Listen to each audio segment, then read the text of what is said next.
selamat pagi, salam sejahtera untuk kita semua. Hari ini dengan saya Chandra Budiman SPMSI. Selamat datang para peserta pelatihan produksi benih dan juga tentunya mahasiswa MBKM Kampus Sawah Merdeka.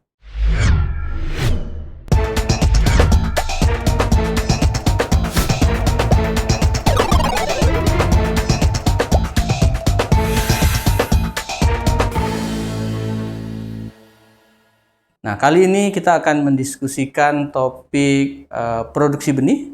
Jadi kita akan bicara sekilas sebentar bagaimana memproduksi benih yang baik untuk mendapatkan benih yang bermutu tentunya. Oke. Ya, kita masuk ke materi.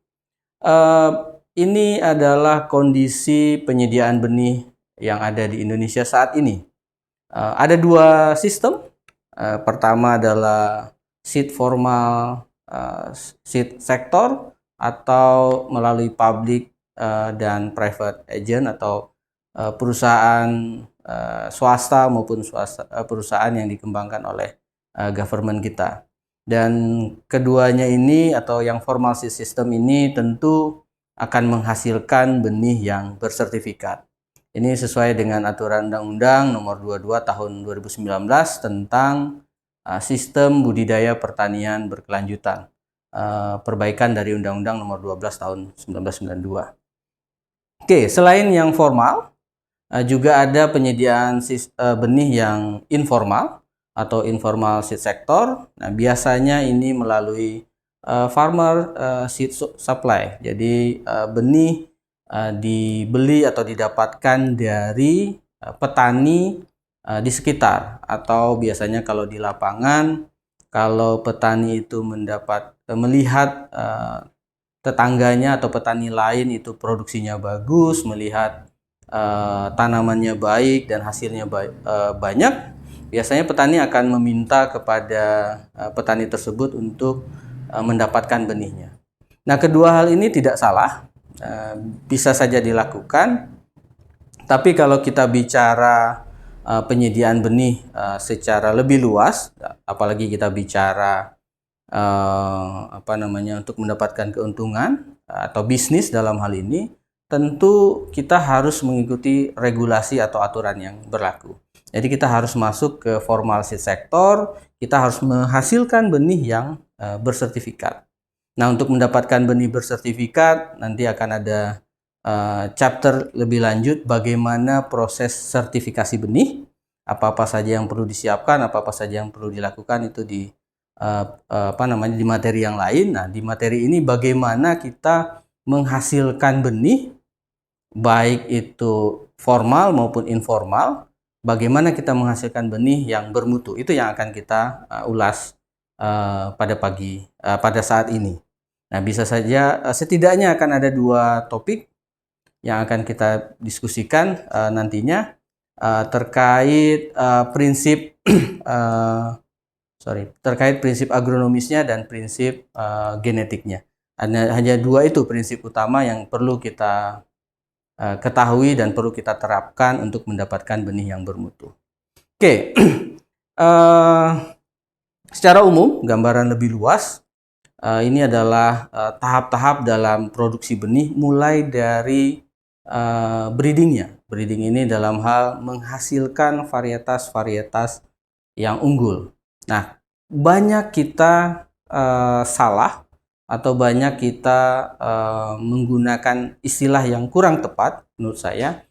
Banyak beredar baik secara nasional atau di daerah, banyak yang menyebut benih unggul. Nah, itu sebenarnya bahasa yang kurang tepat, karena kalau yang unggul itu adalah varietasnya, sedangkan benih itu kita lihat apakah benih itu bermutu atau tidak.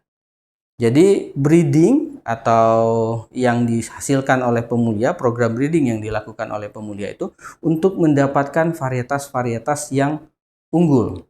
Keunggulannya itu bisa banyak, bisa produksinya tinggi, bisa hasilnya lebih enak, bisa tahan penyakit, dan keunggulan-keunggulan lainnya.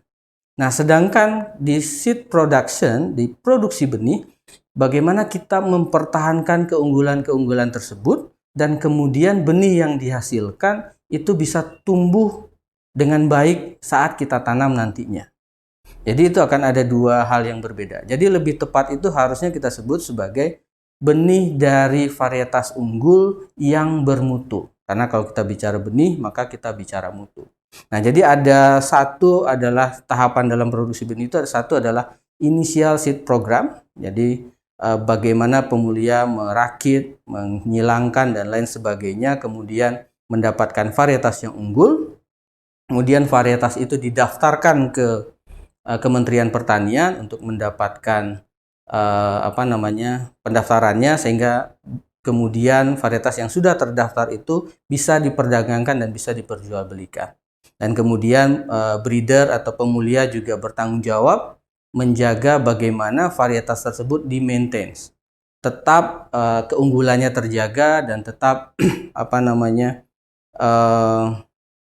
varietas itu bisa dihasilkan. Nah, kemudian dari original seed atau pre-BS atau varietas yang dihasilkan oleh pemulia ini kemudian diproduksi menjadi benih sumber yang biasanya kalau di lapangan itu sertifikatnya berwarna kuning.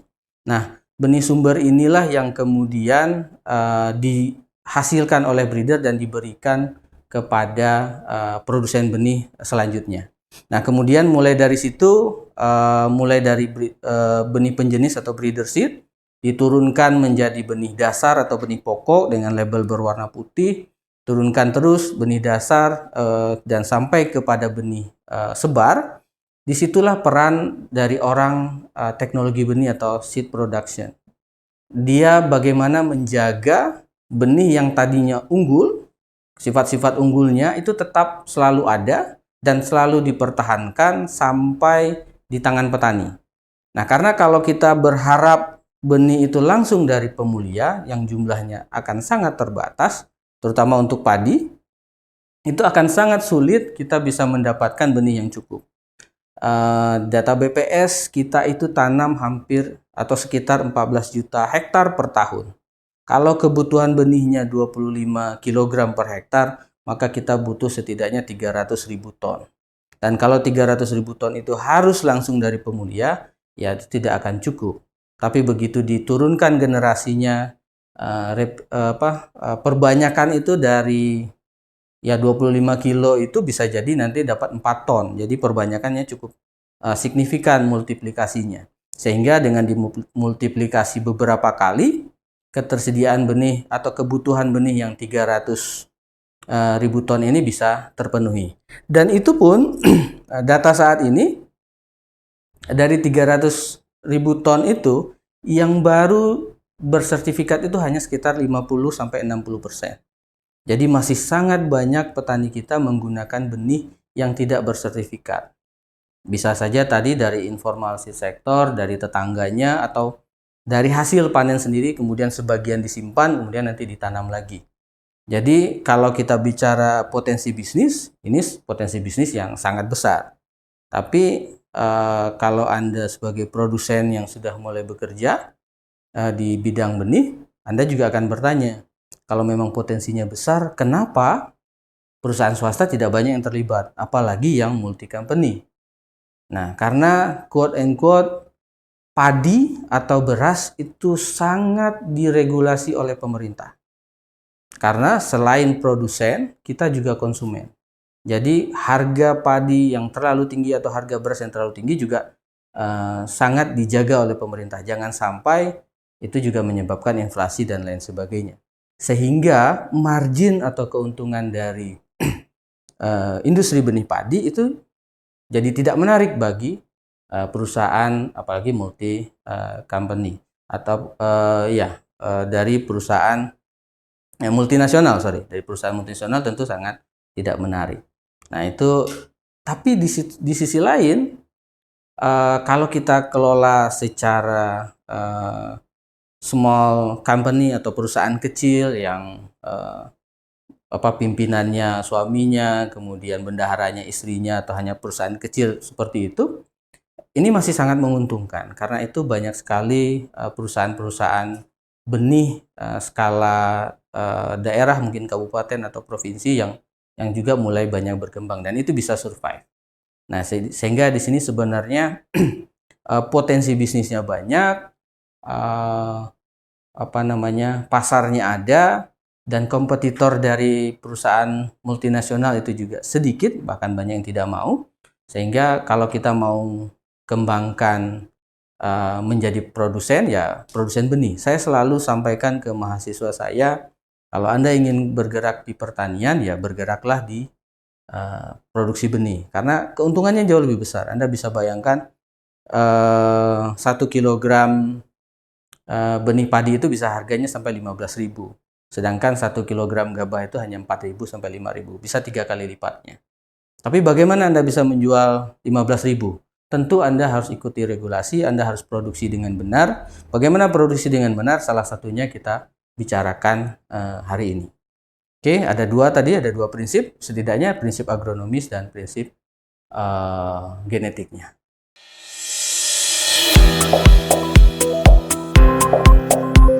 Nah, prinsip dasar dari produksi benih itu kita bagi dua. Prinsip agronomi dan prinsip genetik. Prinsip agronomi ini bagaimana kita menghasilkan benih atau memproduksi benih dengan jumlah yang optimum, sebanyak-banyaknya. Nah, kemudian prinsip kedua adalah prinsip genetik. Prinsip genetik ini adalah bagaimana kita memproduksi benih, tapi kita tetap mempertahankan kemurnian genetik dari varietas yang kita produksi. Jadi ini ada dua prinsip yang perlu kita lakukan sehingga kita bisa mendapatkan benih bermutu tinggi ya. Produksinya besar dan juga tentunya benihnya tetap bermutu.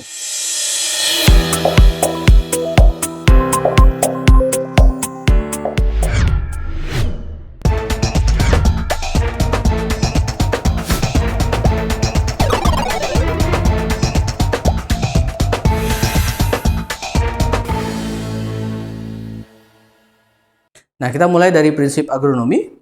Setidaknya ada 6 poin yang bisa kita bahas, dan saya pikir kalau petani yang sudah biasa memproduksi atau menanam padi bisa jadi lebih paham dan lebih expert, lebih hebat dari saya. Saya hanya beberapa teori yang bisa kita sampaikan. Pertama, mulai dari penentuan jenis varietasnya atau jenis tanamannya, kemudian bagaimana kita memilih agroklimat dan lokasi untuk penanaman, kemudian persiapan lahan dan penanaman, irigasi dan pemupukan, kelima pemeliharaan tanaman, dan terakhir bagaimana proses panen dalam produksi benih. Nah, pertama terkait penentuan jenis tanaman atau varietas. Setidaknya kita perlu ketahui deskripsi varietasnya akan seperti apa, karakteristik varietasnya bagaimana, apakah sesuai untuk kita tanam di daerah tersebut. Kemudian tentu kalau kita bicara bisnis, potensi hasilnya bagaimana. Bisa saja tanaman itu atau varietas tersebut karakternya disukai oleh konsumen, tapi potensi hasilnya lebih rendah gitu. Nah, kita perlu hitung-hitung, dan tentu potensi pasarnya. Saya selalu sampaikan kalau dalam produksi benih kita sulit sekali lepas dari bisnis ya, karena namanya produksi benih ya mau tidak mau kita harus bisnis. Dan kita bisa lihat yang banyak berkembang juga seed company ya, bukan perusahaan breeder atau perusahaan pemulihan tanaman, tapi lebih banyak yang berkembang adalah perusahaan benih, karena di sana ada bisnis dan begitu menggenerate income dia bisa membiayai proses pemulihan tanaman dan lain sebagainya. Nah, kita perlu lihat potensinya seperti apa, pasarnya bagaimana. Untuk padi maka kita untuk saat ini untuk padi maka kita bicara adalah varietas yang hasil berasnya itu pulen. Saya pernah diskusi dengan breeder kita yang ada di IPB, Pak Hajrial. Kenapa tidak dikembangkan padi yang pera? Karena juga ada konsumen apakah di Sumatera Barat atau di Kalimantan Selatan yang juga preferensinya itu beras pera. Nah, beliau sampaikan untuk saat ini di Indonesia sekitar 95% pasar itu adalah beras pulen. Nah, jadi kalau bisa saja special market, tapi tentu itu pembahasan yang berbeda. Nah, jadi saat ini potensinya masih ke beras-beras pulen atau varietas-varietas yang pulen. Oke, sampai saat ini juga sudah banyak varietas-varietas yang dilepas oleh BBI ya, BB Padi ya, yang dilepas oleh BB Padi, Balai Besar Padi yang ada di Sukamantri. Itu Impari series itu sudah sampai series ke-40-an something. Jadi sudah cukup banyak varietas, tinggal kita sesuaikan varietas mana yang sesuai dengan lokasi kita. Nah, kemudian yang kedua terkait agroklimat dan lokasi. Nah, kita perlu perhatikan, nah kalau kita bicara produksi benih dengan nilai jual produk yang 2 kali, 3 kali lebih tinggi daripada gabah, maka kita bisa dapatkan lokasi yang premium untuk penanaman benih padi ini. Jadi tidak masalah kita cari lahan yang lebih baik, irigasinya lebih baik, kondisi pertumbuhan tanaman lebih sangat sesuai dengan tanaman padi, sehingga harga sewanya lebih mahal, misalnya, itu tidak masalah, karena toh outputnya juga memiliki nilai ekonomis yang lebih tinggi. Jadi kita bisa cari lahan yang premium. Dan biasanya juga saya sering sampaikan, kalau kita bicara produksi benih, itu ibarat kita memproduksi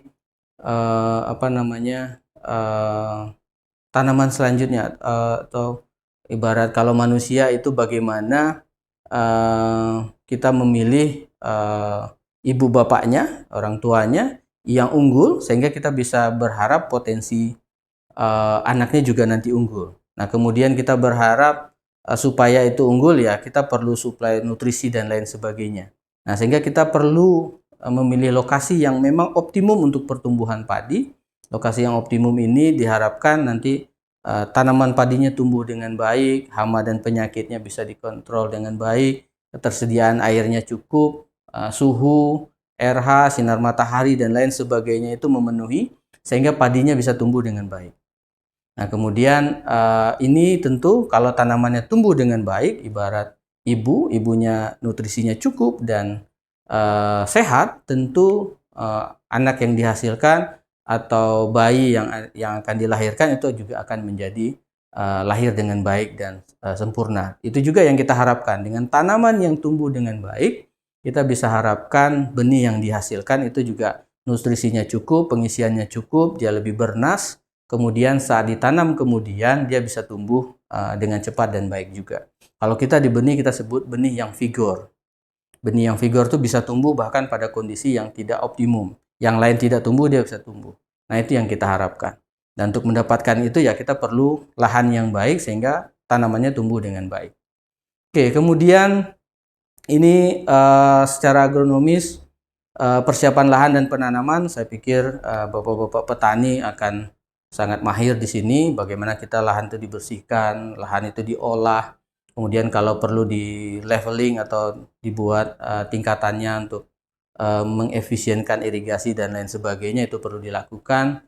Kemudian bagaimana penanaman, apakah langsung atau pakai persemaian terlebih dahulu, direct planting atau indirect planting. Kemudian bagaimana kita menentukan populasi tanaman, apakah kita tanam dengan jarak yang lebih rapat atau jarak yang lebih longgar. Nah, itu juga akan kembali ke poin pertama tadi terkait pemilihan varietasnya. Nah, contoh yang agak unik misalnya, padi IPB 3S misalnya yang dikembangkan oleh Pak Hajrial, itu punya karakter anakan yang lebih sedikit. Sehingga jumlah satu rumpun itu hanya sekitar 15-20 anakan saja. Dibanding Impari series yang anakannya banyak, bisa sampai 40 rumpun per 40 anakan per rumpunnya.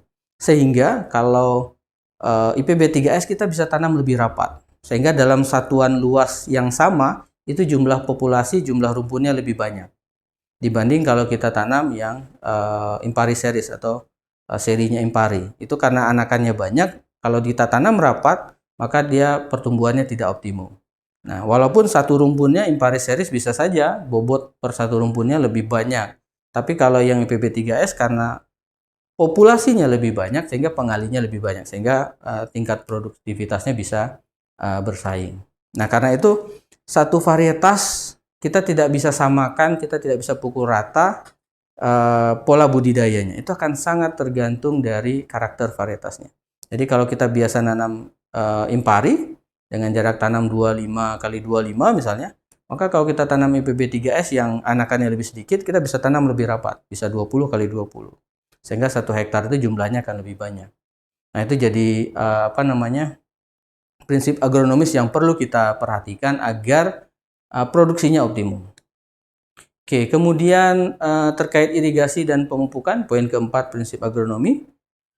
Irigasi tentu sangat penting dalam produksi tanaman, apalagi produksi benih. Kemudian irigasi dapat diterapkan itu banyak caranya. Anda bisa juga searching nanti literatur yang ada. Bisa permukaan, kalau sawah ya umumnya kita pakai irigasi permukaan ya dengan saluran irigasi, atau pada tanaman-tanaman hortikultura tertentu bisa saja pakai irigasi tetes atau irigasi bawah permukaan dan teknik irigasi yang lainnya. Nah, kemudian pemupukan pada prinsipnya adalah pemenuhan hara yang cukup bagi tanaman agar tanamannya dapat berkembang dengan baik. Nah, hara yang diberikan harus tepat dan berimbang, dan kemudian ini salah satu tantangan juga biasanya kalau kita kerjasama dengan petani dalam produksi benih. Kadang tidak semua petani itu berkenan memupuk itu kita split sampai 3 kali misalnya. Walaupun kita tahu tanaman itu butuh pupuk terus-menerus, sedangkan kalau kita hanya berikan 1 kali saja pemupukan, biasanya banyak pupuk itu yang terbuang, hanyut bersama air dan lain sebagainya. Paling sederhana pendekatan kita adalah kita ibaratkan pupuk itu sebagai makanan kita. Nah, bisa saja kita hanya makan 1 kali sehari tapi porsinya 3 piring. Itu ya ibaratnya kalau kita langsung memberikan pupukan 1 kali saja untuk 1 kali pertumbuhan tanaman. Nah, akan lebih baik justru kalau pagi 1 piring, siang 1 piring, dan malam 1 piring. Itu akan lebih tepat, dan kebutuhan hara bagi tanaman akan jauh lebih berimbang. Nah, kadang ada pertimbangan teknis, kalau beberapa kali aplikasi maka tentu penuh biaya tenaga kerja dan lain sebagainya. Nah, ini jadi tantangan. Biasanya negonya akhirnya aplikasinya 2 kali. 1 kali di awal, dan kemudian nanti ada pemberian berikutnya, terutama nitrogen itu di split minimal 2 kali. Jadi 1 kali saat 1 minggu atau saat penanaman, nanti 1 bulan atau 4 minggu setelah tanamannya tumbuh. Setidaknya itu yang bisa dilakukan. Oke, kemudian pemeliharaan tanaman tadi terkait pemupukan, pengairan irigasi, dan pengendalian organisme pengganggu tanaman. Nah, organisme pengganggu tanaman ini cukup banyak jenisnya. Prinsipnya adalah kita mengendalikan secara tepat, dikendalikan ya, bukan dimusnahkan. Nah, ini juga kadang satu terminologi yang perlu kita kita pahami. Bisa saja jumlahnya dikendalikan di bawah ambang batas ekonomi, walaupun ada kerusakan tapi itu tidak merugikan secara ekonomi, itu masih oke. Tapi kalau jumlahnya sudah terlalu banyak ya mungkin perlu pestisida dan lain sebagainya. Dan lebih jauh sebenarnya kita bisa gunakan tadi lokasi yang bebas dari hama dan penyakit tertentu, kemudian juga benih sumber atau benih yang akan kita gunakan untuk penanaman itu yang bebas dari penyakit terbawa benih. Nah, ini juga akan mengurangi potensi serangan hama dan penyakit yang ada di lapangan. Oke, kemudian terakhir panen. Kita perlu menentukan panen yang tepat. Nah, kalau pada padi, biasanya itu kita panen mundur sekitar 1 minggu dibanding panen untuk konsumsi gabah. Secara umum seperti itu. Itu kalau secara teori kita sebutnya panen pada saat minimal masak fisiologis. Masak fisiologis itu di mana pengisian nutrisi ke dalam benih itu sudah maksimum. Jadi benih itu sudah tidak disuplai lagi nutrisi, dia sudah independen, dia sudah lepas dari tanaman induknya. Nah, itu kita sebut masak fisiologis. Salah satu cirinya adalah bobot keringnya maksimum. Jadi tidak ada pengisian lagi. Jadi kalau dikeringkan itu sudah tidak bertambah lagi bobot keringnya. Nah, kemudian yang kedua tentu vigornya maksimum. Kalau vigor ya tentu kita uji dulu kapan berapa hari setelah antesis vigor dari benih tersebut maksimum. Nah, secara praktis kalau padi ya sekitar biasanya kalau petani yang lain seminggu ini panen, maka kita panen minggu berikutnya. Dengan ciri-ciri ya 85% padi itu sudah menguning. Nah, ini juga jadi tantangan. Beberapa varietas yang malainya panjang, nah itu juga jadi tantangan kalau kemasakannya itu juga tidak serentak.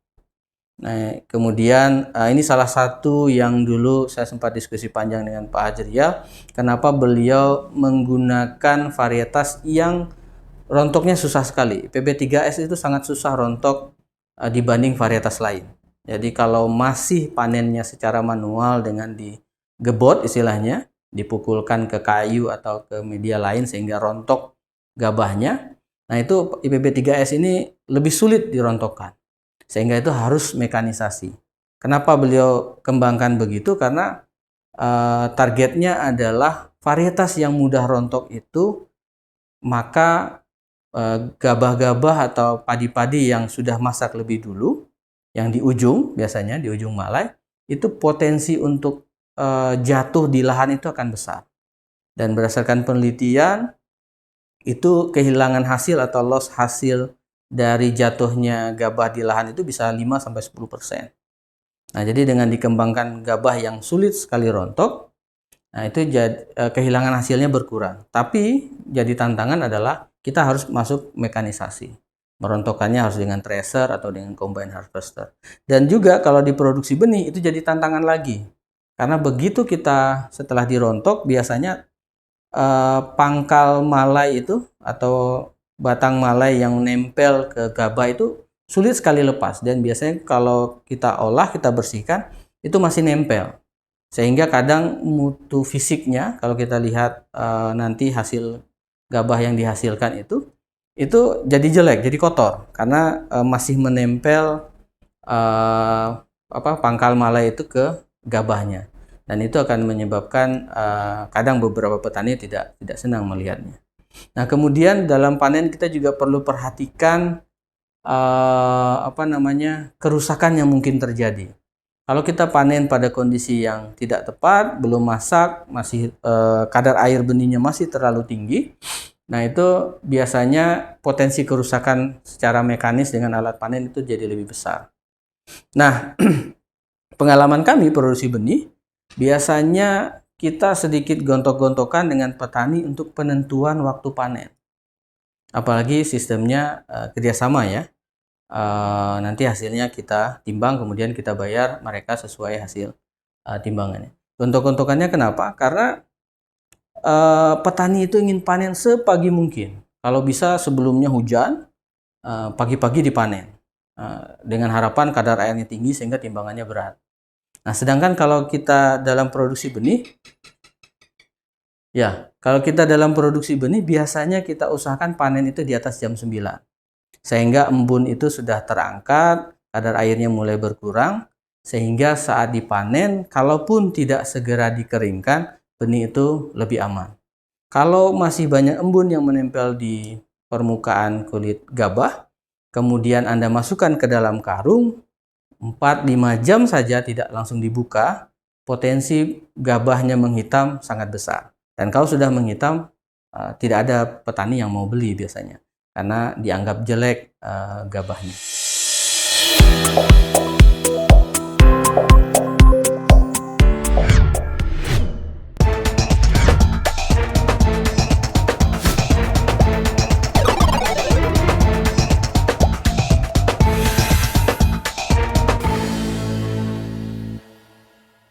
Prinsip kedua adalah prinsip genetik.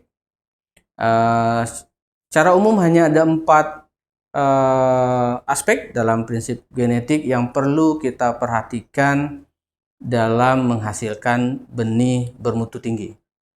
Pertama tadi mirip dengan prinsip agronomis. Pertama adalah seleksi lahan yang akan digunakan.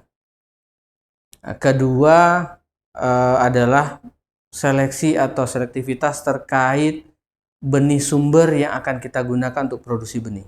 Jadi induknya itu kita pilih dengan ketentuan-ketentuan tertentu.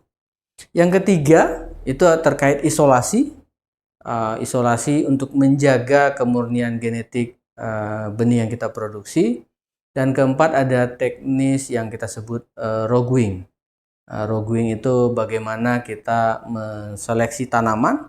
Nanti tanaman-tanaman yang tidak sesuai dengan yang kita inginkan itu kita seleksi dan kita hilangkan dari pertanaman kita. Oke, pertama tadi kriteria pemilihan lokasi atau lahan. Nah, produksi benih itu perlu kita tanam pada kondisi terbaik untuk menghasilkan benih yang baik dan berkualitas tinggi.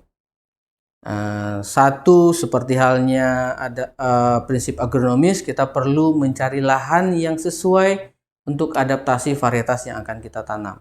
Kalau padi bisa saja padi sawah atau ada padi gogo, ya kita bisa gunakan lahan-lahan yang sesuai, yang ideal untuk pertanaman padi sawah dan padi gogo tersebut. Atau ada padi-padi yang tahan genang, tahan salinitas dan lain sebagainya, kita bisa kondisikan. Nah, yang penting dalam pemilihan lahan adalah sejarah lahannya. Nah, ini bukan sejarah yang punya siapa ya, tapi sejarah lahan sebelumnya ditanam apa. Nah, kalau kita ingin nanam padi, maka kita perlu pastikan sebelumnya bukan tanam padi juga. Karena kalau sebelumnya juga ditanam padi, potensi tanaman-tanaman dari musim sebelumnya untuk tumbuh di lahan tersebut itu akan besar. Sehingga ini akan sulit sekali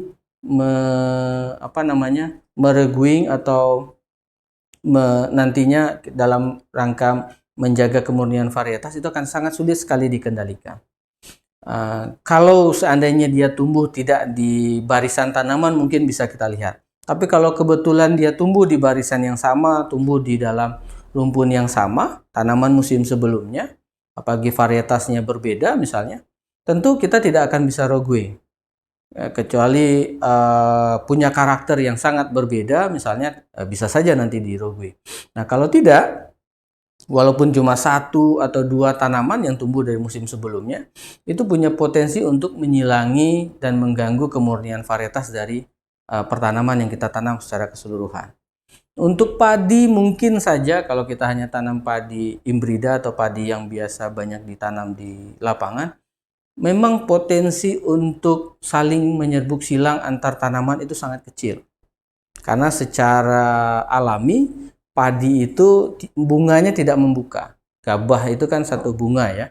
Bunganya tidak membuka sehingga serbuk sari dari tanaman padi tersebut hanya akan menyerbuki putik yang ada di dalam bunga tersebut. Dia hanya menyerbuk sendiri. Secara alami tidak. Tapi yang repot adalah tanaman padi yang berbeda varietas ini kita panen.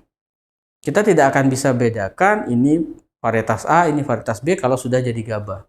Nah, dia akan ikut masuk ke dalam benih yang kita olah, kemudian kita tanam. Nanti di lapangan dia akan menjadi campuran varietas lain yang akan lebih banyak lagi persentasenya. Itu yang jadi tantangan. Makanya kita perlu pastikan lahannya dari jangan sampai dari komoditi yang sama. Nah, kalaupun dari komoditi yang sama itu masih ditoleransi, mungkin nanti di materi yang disampaikan oleh materi lain terkait sertifikasi, itu masih ditoleransi kalau kelas benihnya lebih tinggi. Misalnya kita ingin produksi benih sebar, boleh saja lahannya sebelumnya varietas yang sama, tapi dalam rangka produksi benih pokok misalnya. Nah, itu boleh nanti digunakan untuk varietas yang sama untuk produksi benih sebar. Tapi kalau sebelumnya digunakan untuk konsumsi, misalnya tidak ada kelas benihnya, tentu itu tidak bisa kita gunakan untuk padi lagi. Nah, kemudian perlu dipertimbangkan transportasi ke lokasi, karena tadi kalau gabah basah terlalu lama, mutunya akan cepat sekali turun.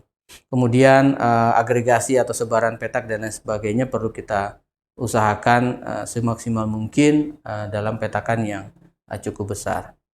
Oke, kemudian benih sumber. Benih sumber ini benih yang kita gunakan untuk memproduksi benih selanjutnya.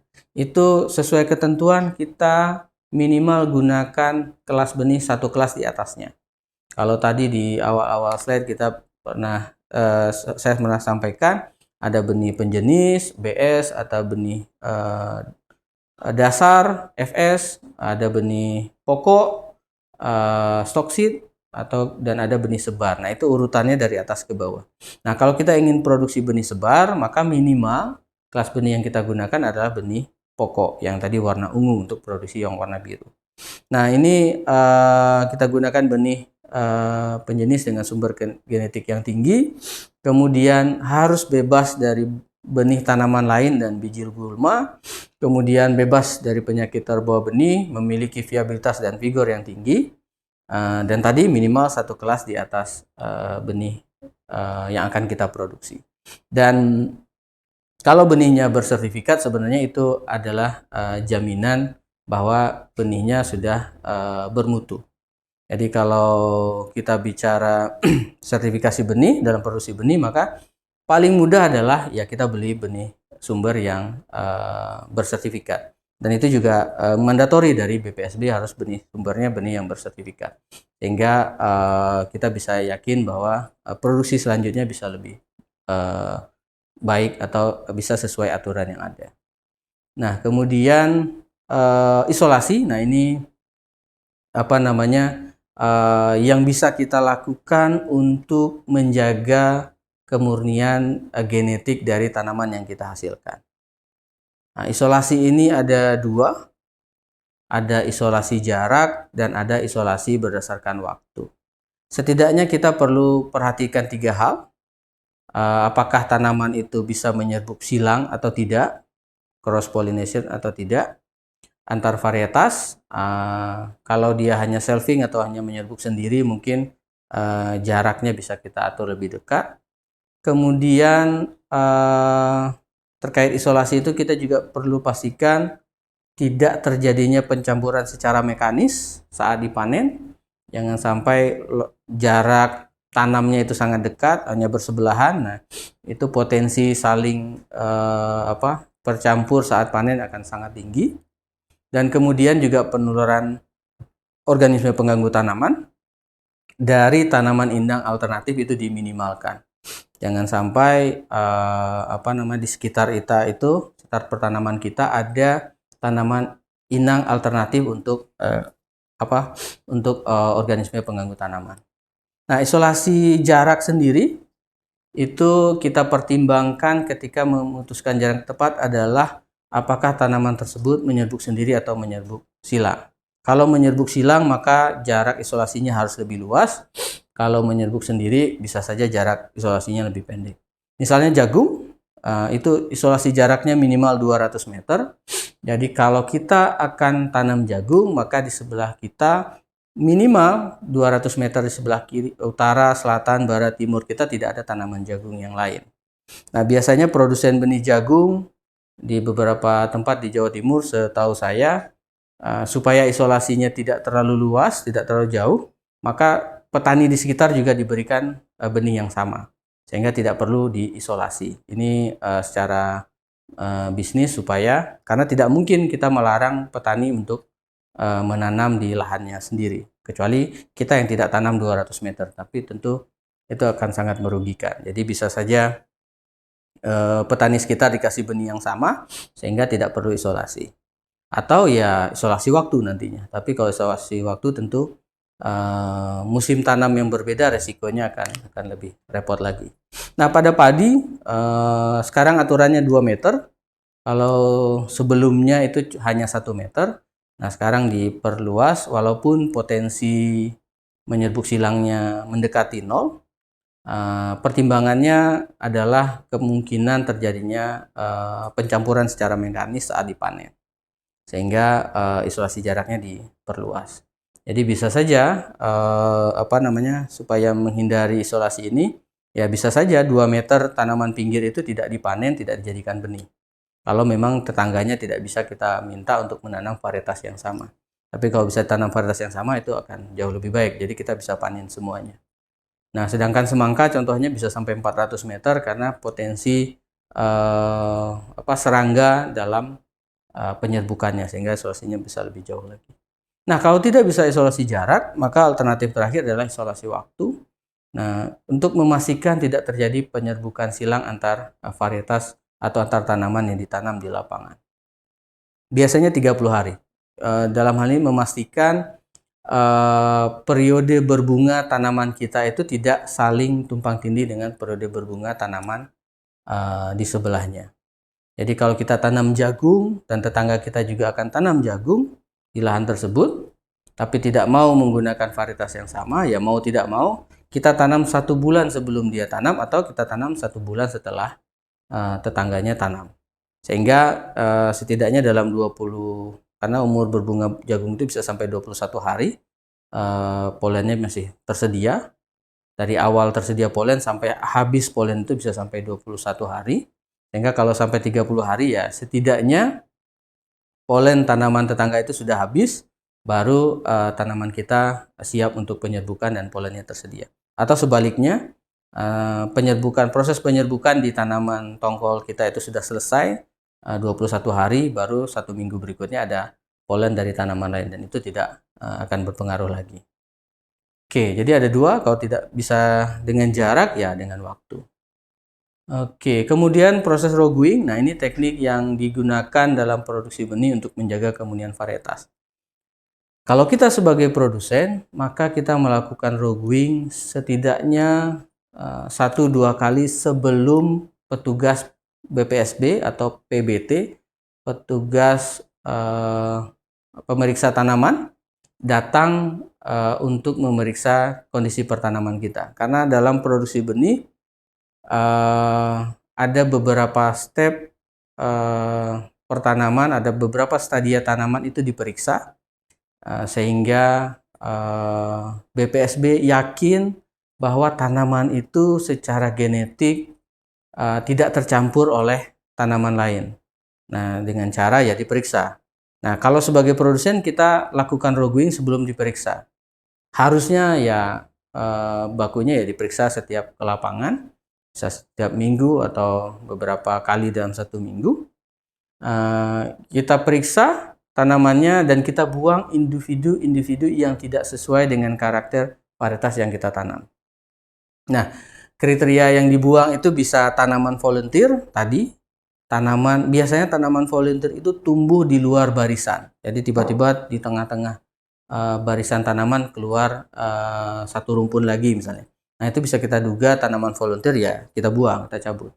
Atau tanaman lain, di tanaman jagung tiba-tiba tumbuh jagung atau tumbuh kacang hijau dan lain sebagainya. Atau di tanaman jagung, kita nanam jagung, tumbuh sorghum atau sebagainya. Itu tanaman lain, ya itu juga dibuang. Atau tanaman off type yang menyimpang. Bisa saja varietasnya sama, tapi karena satu dan lain hal dia menyimpang. Misalnya dia terserang hama dan penyakit, bisa terserang penyakit misalnya, jagung terserang bulai misalnya, akhirnya tanamannya lebih kerdil dan tidak tumbuh dengan baik. Nah, itu kita bisa keluarkan dari pertanaman.